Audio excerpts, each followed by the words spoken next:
Roman Reigns has been ruling the roost as undisputed WWE Universal Champion. He's held the Universal title for almost 2 years, and has held the WWE title since taking it off Brock Lesnar earlier this year. At this point, given how strongly he's been booked, fans have a right to expect him and his reign to be doing really well. However, that's not really been the case. With the exception of a surge in viewership with Vince McMahon's scandal and appearances on television, interest has been at an all-time low. Why is it that the tribal chief has not reigned over a time of success and prosperity in WWE?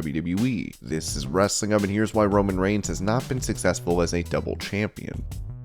Before we get into the rest of the video, make sure you subscribe to Wrestling Up and turn on all notifications to stay up to date with everything in the world of pro wrestling. Also, don't forget to follow us on Instagram at WrestlingHubOfficial, and also follow us on Twitter at Wrestling_Hub.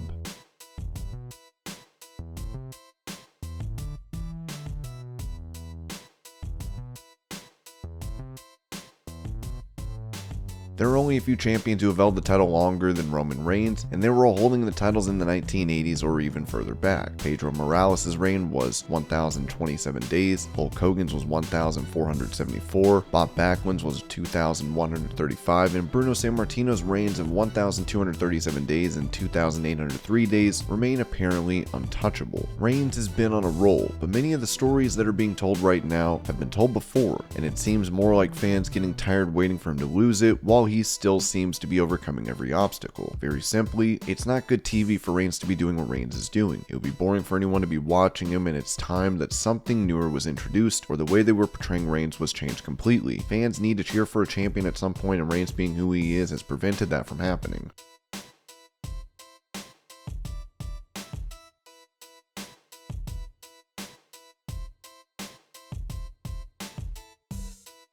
WWE has been struggling to create stars for a while. However, according to reports, this is of their own design rather than because someone else has been failing. Former WWE star Ryback said, "Triple H has told me directly that WWE does not want young talent to have economic freedom. He goes, we never want another marquee name here in WWE. This was during my first contract negotiations. Yeah, legit told me, he goes, we're never going to have another John Cena. And if you look, that's why they book guys the way they book them. They don't want guys to have too much power anymore. This has come back to bite WWE in more ways than one. Stopping talent from getting to Cena's level is by ensuring they lose as much as they win. Former WWE writer Vince Russo has called out this sort of booking. If you have somebody winning and not losing for a year, referring to Universal Champion Roman Reigns, then you might start forgetting what happened prior. But if it's only like 3 months or 6 months, I mean anything less than that, you're going to remember the losses. I don't know, bro. Maybe you can help me. You're the psychologist here. I don't know if it's something about not being invested in somebody 100% and not getting behind somebody 100% because you know at any given time they can lose. When someone is booked at a high level for a little while and put against Roman Reigns, fans have a really difficult time believing in them. Instead, they are the ones who are seen as the ones making a run for the title, after which they will go back to losing or even be released. This has been seen in stars like Cesaro, Daniel Bryan, and more.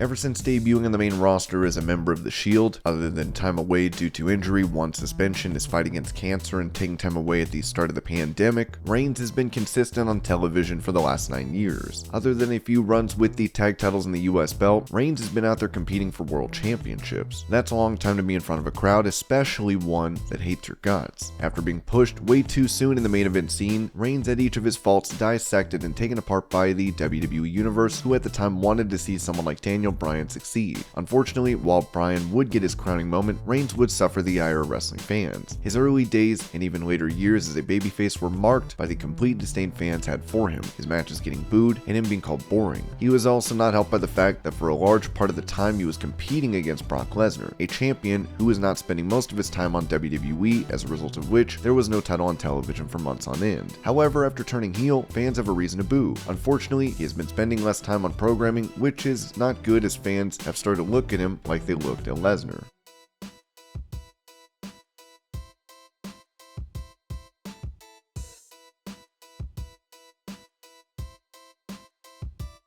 Speaking of Lesnar, Roman Reigns has faced him way too many times. In total, not considering the 3 Royal Rumbles they've been in together, the two have faced each other in 8 matches. 7 of 8 matches have been for a world title. Out of the 8 times, 3 had other stars involved. The first was at WrestleMania 31 when Rollins cashed in Money in the Bank and won. The other times were at SummerSlam 2017, where Braun Strowman and Samoa Joe were part of the match, and at Fastlane 2016, where Dean Ambrose was involved. Lesnar won the one at SummerSlam, while Reigns won at Fastlane. Overall, in one-on-one encounters, Reigns is 3-2 against Lesnar. Now the two are set to face off at SummerSlam next month in a last man standing match. While the stipulation is a decent twist, their matches have become the modern equivalent of John Cena and Randy Orton's never-ending feud.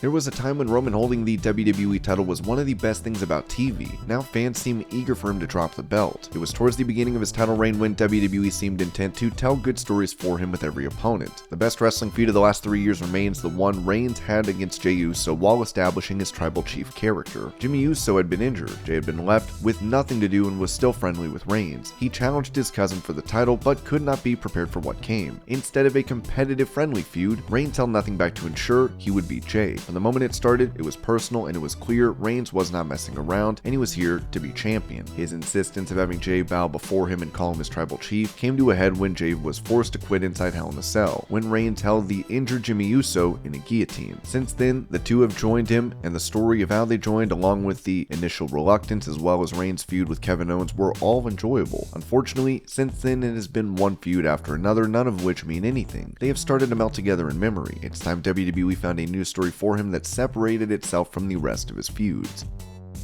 And this was why Roman Reigns as double champion has failed. I hope you're all having a great day. Thank you so much for watching, and I'll see you later.